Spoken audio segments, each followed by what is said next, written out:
Bismillahirrahmanirrahim. Assalamualaikum warahmatullahi wabarakatuh. Selamat pagi dan salam sejahtera bagi kita semua. Perkenalkan, nama saya F. Rizal Siregar MPD. Saya merupakan salah satu dosen tetap pada jurusan Teknik Industri, studi Prodi Teknik Grafika di Politeknik Negeri Media Kreatif. Pada kesempatan yang berbahagia ini, saya akan menjelaskan tentang pernyataan diri dosen dalam unjuk kerja Tridharma Perguruan Tinggi atau yang sering disingkat dengan PDD UKT-PT khususnya pada bidang pengajaran.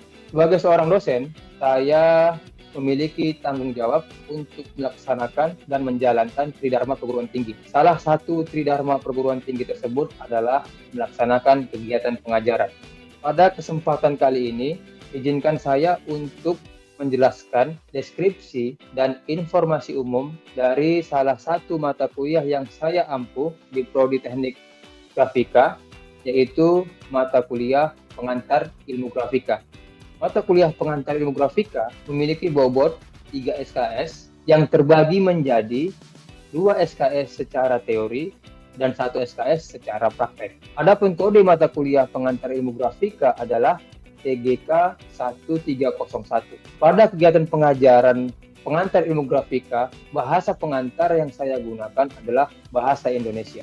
Selanjutnya, mata kuliah pengantar ilmu grafika ini memiliki tujuan untuk membekali mahasiswa dengan pengetahuan, konsep dasar, dan keterampilan secara teknis yang diperlukan untuk dapat mengetahui dan mengidentifikasi bahan-bahan dasar yang digunakan pada ilmu grafika seperti menganalisis bahan grafika kertas sesuai dengan kegunaannya.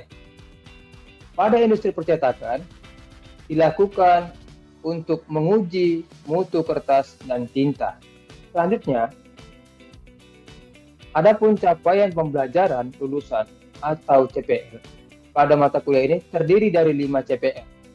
Yang pertama, mampu mengetahui dan menjelaskan bahan-bahan utama pada industri grafika kertas dan tinta. CPL yang kedua, mampu mengetahui mutu bahan-bahan kertas dan tinta yang digunakan pada industri grafika atau industri percetakan. CPL yang ketiga, mampu melakukan pengujian sifat fisika maupun sifat kimia dan sifat optik dari kertas dan tinta yang digunakan pada industri grafika. Yang keempat, mampu menghasilkan bahan dasar utama pada industri grafika berupa prototipe kertas dengan memanfaatkan selulosa dari limbah padat kelapa sawit yang banyak ditemukan di Indonesia. Yang kelima, mampu melakukan pengujian kualitas kertas dari limbah kelapa sawit yang dihasilkan untuk melihat kelayakan dari kertas tersebut. Selanjutnya, capaian pembelajaran mata kuliah atau CPMK. Capaian pembelajaran mata kuliah pada mata kuliah pengantar ilmu grafika terdiri dari 8 CPMK. Yang pertama, mahasiswa mampu mengetahui dan menjelaskan pengantar sejarah dan ruang lingkup kertas dan karton, serta tinta. Yang kedua, mahasiswa mampu mengetahui, mengelompokkan jenis-jenis kertas dan tinta dari sifat fisiknya. Yang ketiga, mahasiswa mampu mengetahui dan menjelaskan karakteristik kertas, karton, tinta dari segi sifat kimianya. Yang keempat, mahasiswa mampu menyelesaikan produk-produk yang dapat dihasilkan dari bahan-bahan kertas, bahan-bahan karton, maupun tinta. Yang kelima, mahasiswa dapat mengetahui dan menjelaskan klasifikasi karton dan kertas dari kandungan selulosanya. Yang keenam, mahasiswa mampu melakukan dan mengidentifikasi gramatur, kertas, dan karton. Yang ketujuh, mahasiswa mampu mengetahui, menjelaskan, dan mempraktekkan prosedur pembuatan kertas berbahan dasar limbah padat kelapa sawit. Dan yang kedelapan, mahasiswa mampu melakukan analisis kertas dengan memanfaatkan selulosa dari limbah padat kelapa sawit. Selanjutnya, materi yang saya ajarkan pada mata kuliah pengantar ilmu grafika adalah 1. Sejarah dan perkembangan kertas. Yang kedua, selulosa sebagai bahan baku utama kertas. Yang ketiga, sifat kimia kertas dan tinta. Yang keempat, sifat fisika kertas dan karton. Kelima, kualitas kadar selulosa yang baik. 6. Krematur kertas dan karton. Ketujuh, ekstraksi selulosa tandan kosong kelapa sawit. Kedelapan, analisis kelayakan kertas. Yang kesembilan, pengujian sifat kimia kertas tandan kosong kelapa sawit. Selanjutnya, di sini saya akan menjelaskan tentang teknik dan metode pengajaran yang saya gunakan di dalam kelas maupun di dalam laboratorium. Teknik pengajaran yang saya gunakan adalah metode DIA, Delivery, Interaction, and Assessment. Metode DIA merupakan metode bagaimana mata kuliah ini dapat disampaikan kepada para mahasiswa dengan mudah, sehingga mahasiswa yang mendapatkan materi mata kuliah tersebut dapat menerima segala materi yang telah disampaikan, baik secara teori maupun praktek yang dilaksanakan di kelas maupun di laboratorium. Pada mata kuliah pengantar ilmu grafika ini, ada beberapa buku referensi yang saya gunakan. Yang pertama, buku referensi Solomon Organic Chemistry, edisi 11, penerbit Solomon tahun 2004. Referensi yang kedua adalah Organic Chemistry, edisi 13, Cambridge 2012. Yang ketiga, modul pembelajaran pengantar ilmu grafika yang saya susun sendiri. Selanjutnya, metode interaction. Pada metode ini, menjelaskan bagaimana saya melakukan pembelajaran di kelas secara tatap muka langsung dengan interaktif, seperti memberikan penjelasan secara teori dan memberikan demonstrasi secara praktek tentang ilmu bahan grafika dari aspek-aspek kekimiaan yang dapat dibahas dan didiskusikan secara bersama di kelas dan di laboratorium. Metode yang terakhir yaitu assessment. Metode ini merupakan bagaimana saya dapat melakukan evaluasi, melakukan penilaian dari serangkaian kegiatan pengajaran yang sudah saya lakukan di dalam kelas maupun di dalam laboratorium untuk dijadikan dasar pemberian pembobotan penilaian bagi seluruh mahasiswa. Untuk bobot penilaian yang saya buat yaitu yang pertama, tugas bernilai 40%. Tugas 40% terdiri dari tugas-tugas dalam bentuk proyek yang dikerjakan di laboratorium maupun tugas-tugas dalam bentuk makalah, tulisan, dan sebagainya. Bobot yang kedua adalah UTS yang bernilai 20%. UTS bernilai 20% artinya bobot dari keseluruhan 100% diambil dari ujian tengah semester sebesar 20%. Sebelum melakukan UTS, saya akan melakukan kajian-kajian yang dilihat dari kehadiran maupun tugas-tugas tagihan yang diberikan sebelum dilaksanakan UTS. Bobot yang ketiga, ujian akhir semester atau UAS bernilai 40%. Selanjutnya, saya akan menampilkan proses pembelajaran di kelas secara tatap muka, baik di dalam kelas secara teori maupun di dalam laboratorium secara praktek. Selamat menyaksikan.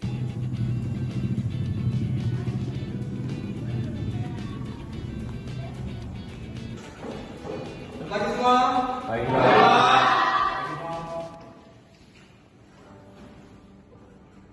Assalamualaikum warahmatullahi wabarakatuh. Selamat pagi dan salam sejahtera untuk kita semua. Apa kabarnya pagi hari ini, sehat? Sehat. Baik, sebelum kita memulai proses belajar kita, mari kita berdoa terlebih dahulu menurut agama dan budaya kita masing-masing. Doa dimulai. Doa selesai. Baik, saya mau absen sebentar dulu. Siswa yang masuk dengan dalam ini, Gada, Dimas. Baik, pada hari ini kita kembali ketemu pada mata kuliah pengetahuan ilmu grafika. sesuai dengan rancangan program semester yang sudah kita ketahui bersama, pada pertemuan yang ketujuh ini kita akan membahas tentang bagaimana proses untuk menghasilkan kertas dengan memanfaatkan limbah-limbah yang ada di sekitar kita. Limbah yang akan kita gunakan adalah limbah kandang kosong kelapa sawit. Capaian pembelajaran kita pada pertemuan yang ketujuh ini adalah, dari kegiatan pembelajaran ini kalian sebagai seorang mahasiswa dapat mengetahui, menjelaskan, menyebutkan, mengelompokkan, mengevaluasi bahan dan jenis kertas dari bahan dasar limbah dan selulosa kelapa sawit. Metode secara teori dan metode eksperimen ataupun praktikum. Untuk di awal pembelajaran kita akan melakukan pembelajaran secara teori di dalam kelas. Kemudian kita akan lanjutkan nanti secara prakteknya di lab kimia dasar atau lab 3. Nanti kita akan melaksanakan kegiatan praktek kita di lab kimia dasar. Sudah bawa jasnya? Bawa. Oke, baik. Nah, jadi setelah dari sini kita nanti akan melanjutkan proses pembelajaran kita di dalam lab laboratorium. Namun sebelum ke sana, ya, ada beberapa hal yang harus kalian kuasai terlebih dahulu sebelum kita melaksanakan kegiatan praktik tersebut. Berkata, tidaknya ada 3 langkah utama yang harus kalian kuasai. Ya, itu sudah ada di gunakan nantinya. Nah, pada proses pembuatan kertas, tidaknya ada 3 kegiatan atau 3 prinsip yang harus kalian kuasai nantinya. Yang pertama yaitu pembuatan selulosa bakteri. Jadi tahap pertama itu adalah pembuatan selulosa bakteri. Karena kita akan mengkombinasikan selulosa bakteri dengan selulosa yang berasal dari tandan kosong kelapa sawit. Nah, tahap yang kedua adalah isolasi dan karakterisasi serat selulosa dari tandan kosong kelapa sawit. Pada tahap kedua ini kita akan mengisolasi selulosa dari tandan kosong kelapa sawit. Kemudian kita mengkarakterisasinya. Mengkarakterisasi itu artinya kita ingin mengetahui karakter selulosa yang kita peroleh dari tandan kosong kelapa sawit. Kemudian tahap terakhir itu pembuatan lembaran kertas. Nah, inilah langkah-langkah yang akan kalian kerjakan nantinya di dalam laboratorium kimia dasar tempat kita akan melakukan kegiatan praktek tersebut. Oke, saya rasa kita bisa langsung bergerak ke lab kimia dasar untuk melanjutkan proses pembelajaran praktek secara langsung.